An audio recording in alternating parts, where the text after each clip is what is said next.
are times that you realize your economic bracket and other people's economic bracket are just very different. And this is one of those times for me.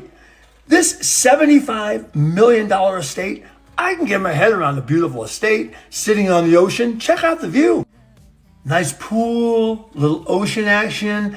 I mean, that seems like I could get my head around that, no problem. But this, I'm not so sure. A wall to display your purses. Now, I don't own a purse, so clearly I have a bias. Now, my wife, she owns one, so clearly that's not our family. But the point is, if you have 20 purses to display, plus the one that's sitting on the table, so you have at least 21 purses, what do? Do you have these dusted? Do you have a cleaner come through and get the cobwebs off of them so that they always look pristine? I would imagine you do. Do you take one, if you use it, do you take it off the wall and you replace it with another purse so there's not like a vacancy in the wall? I mean, there's so many questions as to what kind of discussions happen around this house.